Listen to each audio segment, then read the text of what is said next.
بحکم احادیث ایمان یہ ہے کہ ہو سب سے بڑھ کر محبت نبی کی۔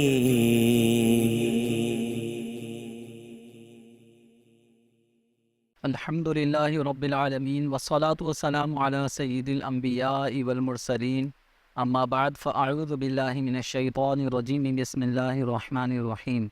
الصلاة والسلام علیکہ یا رسول اللہ وعلی آلکہ واصحابکہ یا حبیب اللہ،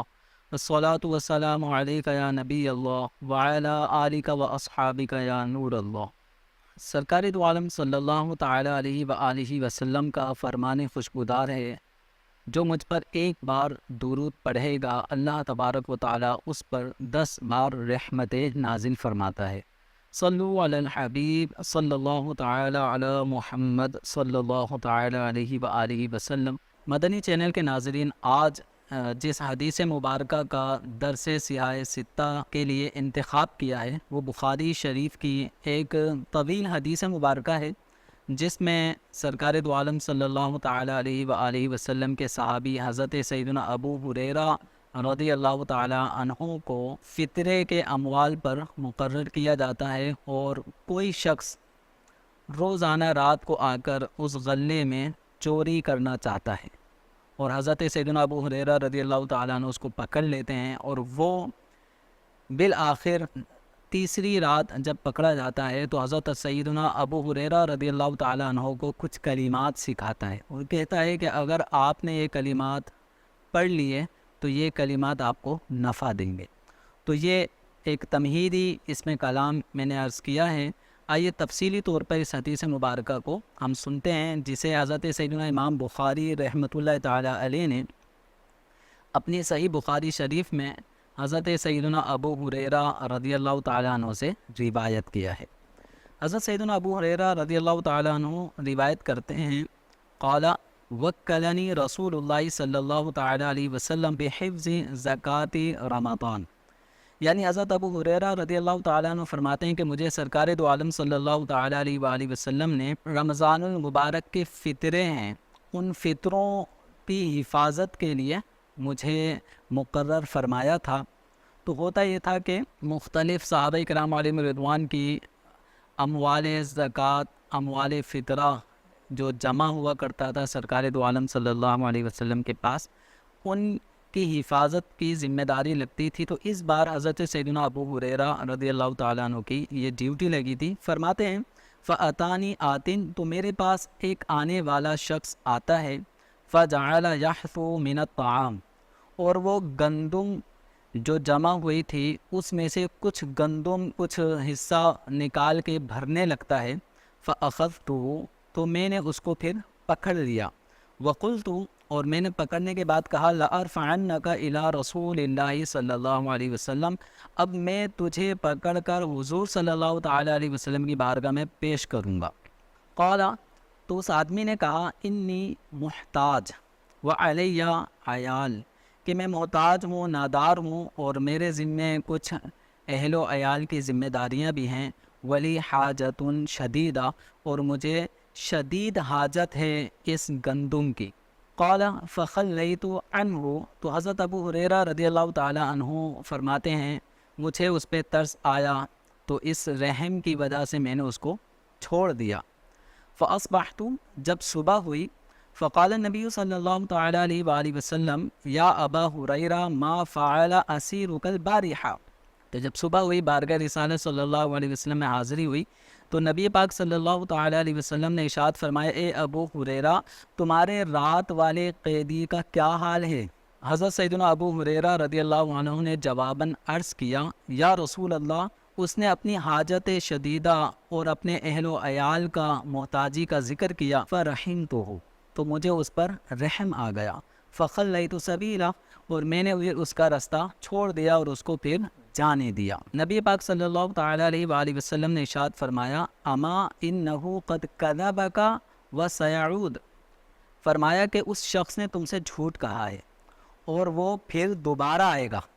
حضرت سیدنا ابو ہریرہ رضی اللہ تعالی عنہ فرماتے ہیں فعرفت انہ سیعود لقول رسول اللہ صلی اللہ علیہ وسلم انہ سیعود، یہ بات میرے ذہن میں بیٹھ گئی، میں نے جان لیا کہ وہ شخص دوبارہ آئے گا، اس لیے کہ سرکار دو عالم صلی اللہ تعالی علیہ وسلم فرما چکے ہیں کہ وہ آنے والا ہے، وہ دوبارہ آئے گا۔ تو آپ رضی اللہ تعالی عنہ اس فرمان عالی شان کے مطابق اب اس کا انتظار کرنے لگے۔ فَجَاءَ يَحْثُو مِنَ الطَّعَامِ، پھر دوبارہ وہ شخص آ گیا اور غلے سے لپ بھرنے لگا، یعنی غلہ تھیلے میں بھرنے لگا۔ فَأَخَذْتُهُ، تو پھر میں نے اس کو پکڑ لیا۔ فَقُلْتُ لَأَرْفَعَنَّكَ إِلَىٰ رَسُولِ اللَّهِ صلی اللہ علیہ وسلم، اب میں تجھے ضرور حضور صلی اللہ علیہ وسلم کی بارگاہ میں لے کر جاؤں گا۔ تو اس نے کہا دعنی فإنی محتاج وعلی عیال لا اعود، کہنے لگا کہ مجھے چھوڑ دو، میں محتاج ہوں، نادار ہوں، اور میرے ذمے کچھ اہل و عیال کی ذمہ داریاں بھی ہیں، میں اب نہیں آؤں گا۔ فرحمتہ فخلیت سبیلا، حضرت سیدنا ابو ہریرہ فرماتے ہیں کہ مجھے اس کی حالت زار دیکھتے ہوئے اس پہ ترس آیا اور میں نے اس کو پھر چھوڑ دیا۔ فاصبحت، جب صبح ہوئی تو میں بارگاہ رسالت صلی اللہ تعالی علیہ وسلم میں پھر حاضر ہو گیا۔ فقال لی رسول اللہ صلی اللہ علیہ وسلم یا ابا ہریرہ ما فعل اسیرک، حضور نے فرمایا کہ اے ابو ہریرہ تمہارے رات والے قیدی کا معاملہ کیا ہوا؟ قلت یا رسول اللہ شکا حاجتا شدیدتا وعیالا فرحمتہ فخلیت سبیلا، کہ یا رسول اللہ صلی اللہ علیہ وسلم اس نے اپنی محتاجی کی شکایت کی اور اس نے اپنے اہل و عیال کا ذکر کیا، تو مجھے اس پہ ترس آیا اور میں نے اس کا رستہ چھوڑ دیا اور اس کو جانے دیا۔ تو نبی پاک صلی اللہ تعالی علیہ وآلہ وسلم نے اب کی بار پھر فرمایا اما انہ قد کذبک وسیعود، یعنی اس نے تم سے اس بار بھی جھوٹ بولا ہے اور پھر وہ دوبارہ آئے گا۔ حضرت سیدنا ابو ہریرہ رضی اللہ تعالی عنہ فرماتے ہیں فعرفت انہ سیعود لقول رسول اللہ صلی اللہ علیہ وسلم انہ سیعود، کہ میں نے یہ بات پھر دوبارہ ذہن میں بٹھا لی، جان لیا کہ وہ شخص رسول پاک صلی اللہ تعالی علیہ وسلم کے ارشاد فرمانے کے مطابق پھر دوبارہ آئے گا۔ فجاء یحثو من الطعام، تو اس نے پھر دوبارہ سے لپ بھرنے لگا۔ فاخذتہ فقلت لارفعنک الی رسول اللہ صلی اللہ علیہ وسلم، حضرت ابو ہریرہ فرماتے میں نے اس کو پکڑ کے پھر کہا کہ اب تو میں تجھے بارگاہ رسالت صلی اللہ تعالی علیہ وآلہ وسلم میں لے کر ہی جاؤں گا، اور یہ تیسری مرتبہ ہو چکا ہے کہ تو ہر دفعہ یہ بات گمان کر رہا ہوتا ہے کہ تو نہیں آئے گا، تو پھر دوبارہ آ جاتا ہے۔ قال، تو اب تیسری مرتبہ اس شخص نے حضرت سیدنا ابو ہریرہ رضی اللہ تعالی عنہ سے کیا کہا؟ دعنی، مجھے چھوڑ دو، اعلمک کلمات ینفعک اللہ بہا، میں آپ کو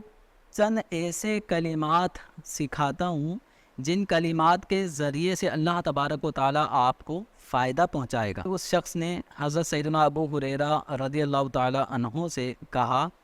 اذا اویت الی فراشک فقرأ آیت الکرسی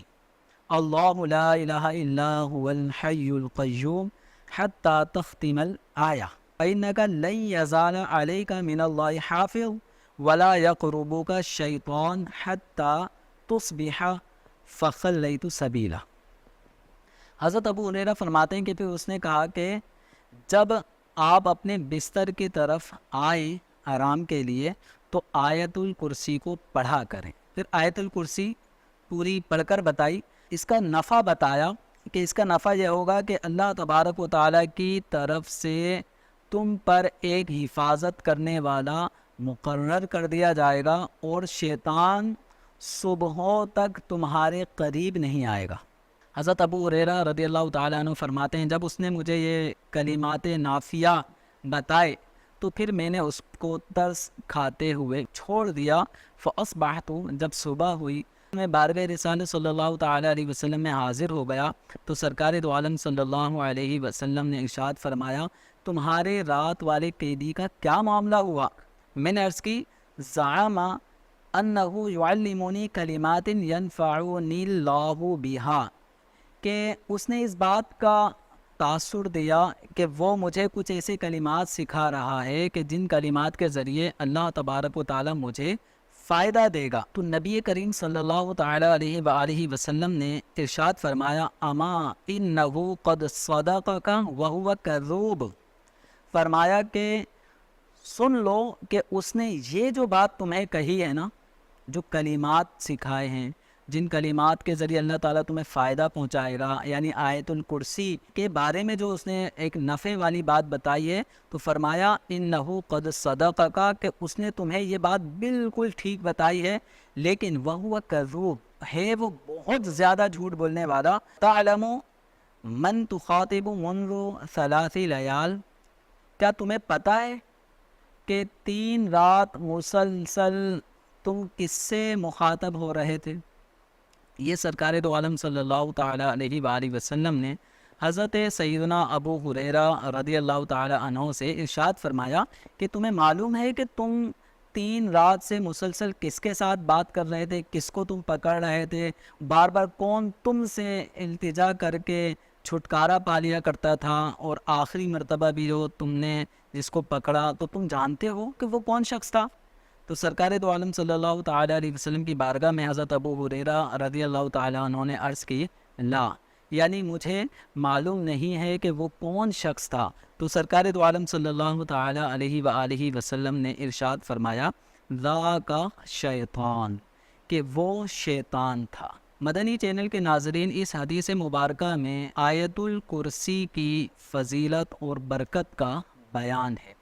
تو اسی بیان کے ساتھ ساتھ جو اس حدیث مبارکہ میں شارحین حدیث نے اس پر جو کلام کیا ہے، آئیے اس کلام کو بھی ہم سنتے ہیں، اور ساتھ ہی ساتھ آیت الکرسی کی جو فضیلتیں ہیں، جو اس کی برکتیں ہیں، اور اس کے اندر کیا مضامین ہیں، انشاءاللہ اس کے حوالے سے بھی ہم سنیں گے۔ صحابہ کرام علیہم الرضوان اپنے فطرے ماہ رمضان المبارک میں بھی نکال دیا کرتے تھے، اور جو اموال فطرے کی صورت میں جمع ہوا کرتے تھے تو ان اموال کی حفاظت کے لیے مختلف صحابہ کرام علیہم الرضوان کی ذمہ داریاں لگائی جاتی تھی، اور اس بار حضرت سیدنا ابو ہریرہ رضی اللہ تعالیٰ عنہ کی یہ ذمہ داری تھی۔ حضرت سیدنا ابو ہریرہ رضی اللہ تعالیٰ عنہ اس مال کی حفاظت کر رہے تھے کہ ایک آنے والا شخص جب آتا ہے اور وہ آ کر غلہ بھرنے لگتا ہے تو حضرت سیدنا ابو ہریرہ رضی اللہ تعالیٰ عنہ اس کو پکڑ لیتے ہیں۔ تو وہ آنے والا شخص کون تھا؟ جیسے کہ ہم نے اس حدیث مبارکہ کو مکمل سنا، تو وہ آنے والا شخص جو غلہ چرا رہا تھا وہ شیطان تھا۔ تو اب اس سے یہ بھی معلوم ہوا کہ شیطان بھی ہم انسانوں کے اموال کو چوری کرتے ہیں، اور حدیث مبارکہ میں بھی یہ مضمون ملتا ہے کہ جس کھانے پر بسم اللہ نہیں پڑھا جاتا تو اس کھانے میں شیطان شریک ہو جاتا ہے۔ تو ہم جو بھی گھر میں کھانا کھا رہے ہوتے ہیں، اگر اس کھانے کے آغاز میں اگر ہم نے اللہ تعالیٰ کا نام نہیں لیا، بسم اللہ نہیں پڑھی، تو شیطان اس میں شریک ہو جاتا ہے۔ تو یہ جو گندم فطرے کے جمع ہوئے تھے، جنہیں جمع ہونے کے بعد سرکار دو عالم صلی اللہ علیہ وسلم نے مستحقین صحابہ کرام علیہم رضوان میں جس کو تقسیم کرنا تھا، تو یہ مال چوری کرنے کے لیے شیطان آیا اور وہ اپنی ذریت کے لیے اس مال کو چرانا چاہ رہا تھا۔ جی ہاں، شیاطین بھی اموال چوری کرتے ہیں۔ بعض اوقات ہمارے گھروں میں رکھا ہوا کوئی سامان غائب ہو جاتا ہے، بعض اوقات دکان میں رکھا ہوا سازو سامان غائب ہو جاتا ہے، بعض اوقات روپے پیسے غائب ہو جاتے ہیں۔ تو یہ شیاطین یہ اس طرح کی چیزیں کر رہے ہوتے ہیں، اور بعض جعلی عاملین جو ہوتے ہیں، تو یہ جعلی عاملین بھی سرکش جناتوں کے ذریعے لوگوں کے اموال کو چوری کرواتے ہیں۔ اور بعض اوقات ایسا بھی ہوتا ہے کہ ایک جعلی عامل وہ اچانک ہاتھ اوپر سے گھما کے یوں لاتا ہے، پھل آ جاتے ہیں، پیسے آ جاتے ہیں، مٹھائی آ جاتی ہے، تو یہ جنات کسی پھل والے کے ٹھیلے سے پھل چرا کر اس کو دے دیتا ہے، یا مٹھائی کی دکان سے کوئی مٹھائی چرا کر اس کو دے دیتا ہے۔ تو یہ شیاطین بھی جو انسانوں میں سرکش قسم کے لوگ ہوتے ہیں ان کے ساتھ مل جل کر یہ چوریاں کر رہے ہوتے ہیں۔ تو بہرحال شیاطین بھی چوری کرتے ہیں، ان کی بھی غذا ہے جو ہم کھاتے ہیں۔ تو اگر ہم اللہ تبارک و تعالیٰ کا نام لے لیں گے تو ہمارا مال وہ محفوظ ہو جائے گا۔ حضرت سیدنا ابو ہریرہ رضی اللہ تعالیٰ عنہ نے شیطان کو دیکھا ہے۔ اچھا، قرآن پاک کی ایک آیت کریمہ ہے جس کے اندر فرمایا گیا کہ شیطان اور اس کا جو قبیلہ ہے وہ تمہیں تو وہاں سے دیکھ رہا ہوتا ہے جہاں سے تم انہیں نہیں دیکھ سکتے،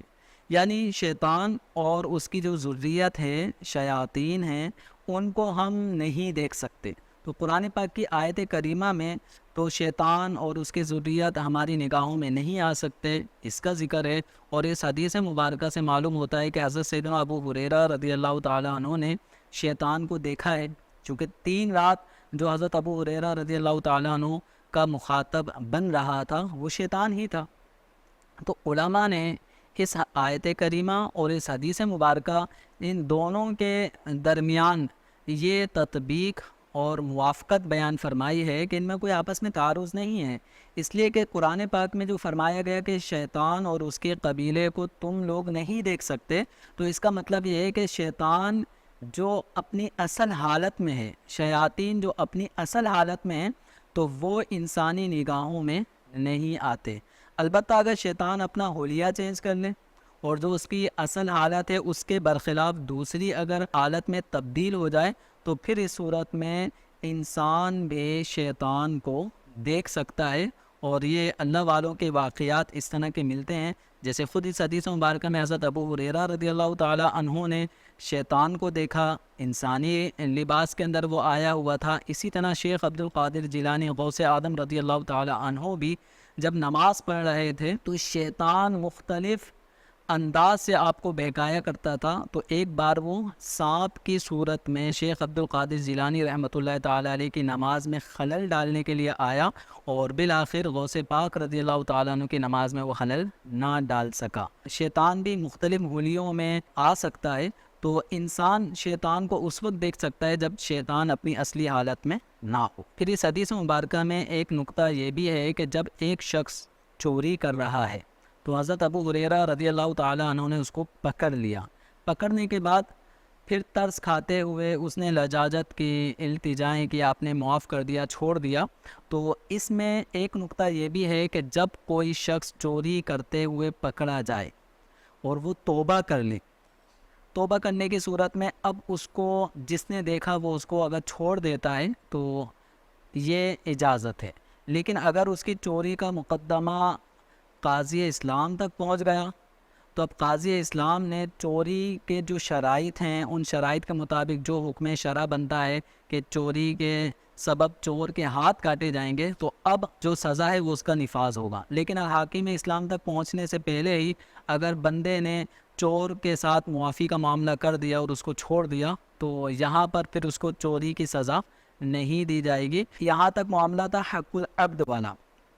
اور بندہ اپنا حق معاف کر رہا ہے، لیکن جب قاضی اسلام تک یہ معاملہ پہنچ جائے گا تو اب یہ چوری کا معاملہ حق اللہ میں تبدیل ہو جائے گا۔ اب اس وقت حاکم اسلام بھی چور کی جو سزا ہے اس کا نفاذ کرے گا۔ اور حضرت سیدنا ابو ہریرہ رضی اللہ تعالی عنہ نے جو پہلی دفعہ آنے پر جو اس کو چھوڑ دیا، پھر دوسری مرتبہ آنے پر بھی چھوڑ دیا، یہاں تک کہ تیسری مرتبہ آنے پر بھی چھوڑ دیا، تو علماء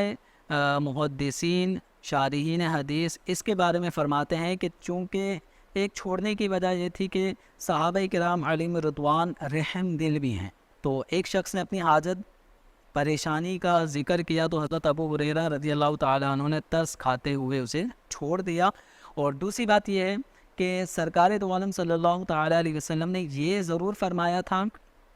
کہ وہ دوبارہ آئے گا، یہ نہیں فرمایا تھا کہ اس کو پکڑ کر ہمارے پاس لانا۔ اگر سرکار دو عالم صلی اللہ علیہ وسلم اس کو پکڑ کر حضور کی بارگاہ میں پیش کرنے کا حکم دیتے تو پھر حضرت سیدنا ابو ہریرہ رضی اللہ تعالیٰ عنہ اس شخص کو یعنی شیطان کو بارگاہ رسالت میں بھی پیش کر دیتے۔ پھر یہ بھی معلوم ہوتا ہے کہ اللہ والوں کو اللہ تعالیٰ نے کیسی قدرت دی ہے کہ فَأَخَذْتُهُ کے الفاظ ہیں کہ میں نے شیطان کو پکڑ لیا، اس شخص کو پکڑ لیا، اور وہ شخص تھا شیطان۔ تو اللہ والوں کو اللہ تعالیٰ نے ایسی طاقت عطا فرمائی ہے کہ شیطان بھی ان کے قبضے میں آ جاتا ہے، شیطان بھی ان سے پھر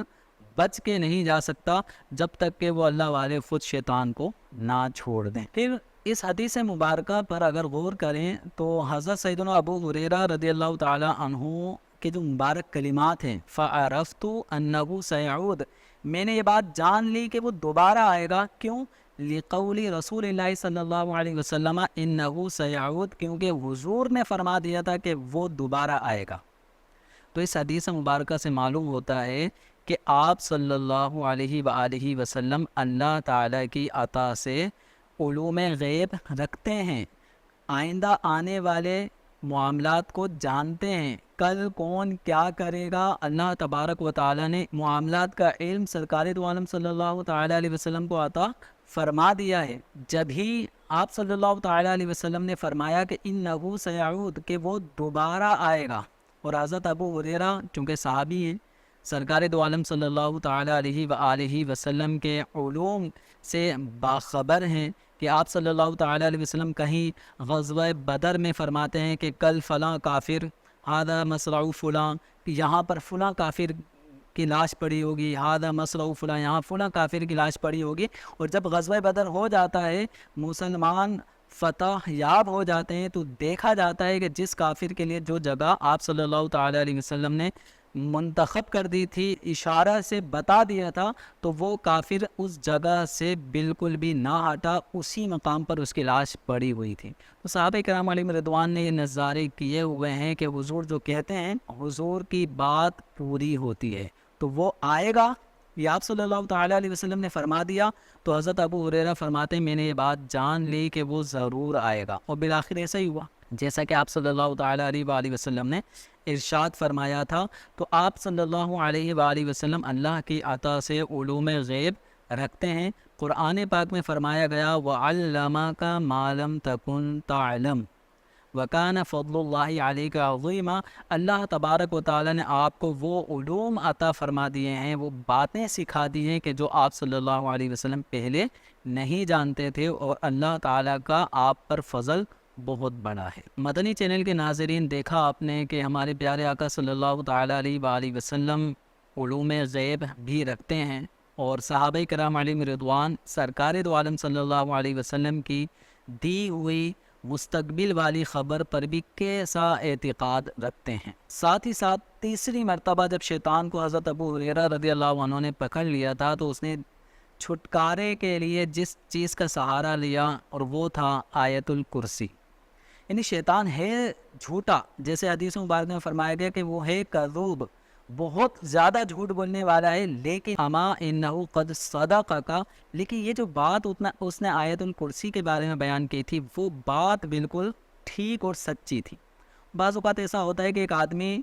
ہوتا مطلب اس کی زبان پہ ہر وقت جھوٹ جھوٹ جھوٹ ہوتا ہے، ہوتا وہ جھوٹا ہے، لیکن ہر بات جھوٹ ہی کہہ رہا ہو، ایسا نہیں ہوتا، کبھی کبھی اس کی زبان سے سچ نکل ہی جاتا ہے۔ تیسری مرتبہ جب شیطان نے اپنے آپ کو بچانا چاہا، تو اس نے سچی بات کا سہارا لیا، اور سچی بات وہ آیت الکرسی کی برکت تھی کہ حضرت سیدنا ابو ہریرہ رضی اللہ تعالیٰ عنہ کو اس نے یہ کہا کہ اگر آپ رات کو بستر پر آتے ہوئے آیت الکرسی پڑھ لیتے ہیں، تو اللہ تبارک و تعالیٰ ایک محافظ آپ کے اوپر مقرر کر دے گا، شیطان آپ کے صبحوں تک قریب نہیں آئے گا۔ تو سرکار دو عالم صلی اللہ تعالیٰ علیہ وسلم نے شیطان کی اس سچی بات کی تصدیق بھی کی۔ تو ہمیں بھی چاہیے کہ جب ہم اپنے بستر کی طرف آئیں تو آیت الکرسی کو پڑھ لیا کریں۔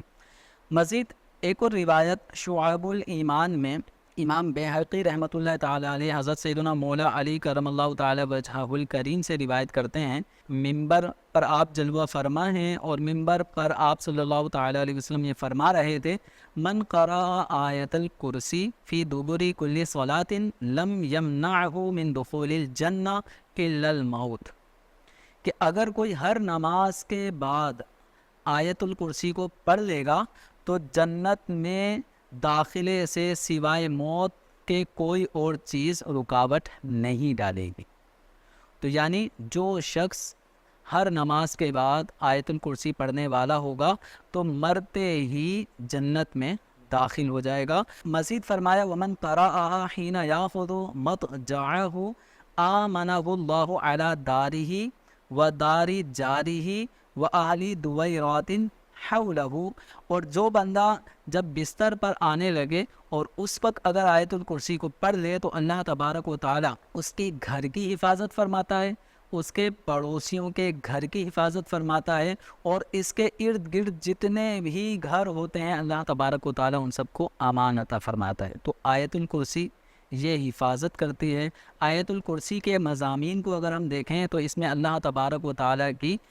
توحید کا بیان ہے، اللہ تبارک و تعالیٰ کی صفات کا بیان ہے، اللہ تبارک و تعالیٰ کے آسمان و زمین کے مالک ہونے کا بیان ہے۔ تو آسمانوں پر بھی جس کی حکومت ہے، زمین پر بھی جس کی حکومت ہے، اور اللہ تبارک و تعالیٰ کی بارگاہ میں سفارش صرف وہی کرے گا کہ جو اللہ تبارک و تعالیٰ کی طرف سے جنہیں اذن حاصل ہوگا، اور وہی بلند شان والا، عظمت والا ہے۔ تو محترم اور پیارے مدنی چینل کے ناظرین، آیت الکرسی کو اچھی طریقے سے، اچھے تلفظ کے ساتھ، مخارج کے ساتھ پڑھنے کی عادت بنائیے۔ ہر نماز کے بعد پڑھیے، روزانہ جب بستر پہ جائیں اس وقت پڑھیے۔ انشاءاللہ عز و جل جان، مال اور اپنے اہل و عیال، اور ساتھ ہی ساتھ قرب و جوار میں جو مسلمان رہتے ہیں ان کی بھی گھروں کی حفاظت کا سامان ہوگا۔ اللہ تبارک و تعالی ہم سب کو آیت الکرسی کی برکت سے مالا مال فرمائے۔ بحکم احادیث ایمان یہ ہے کہ ہو سب سے بڑھ کر محبت نبی کی۔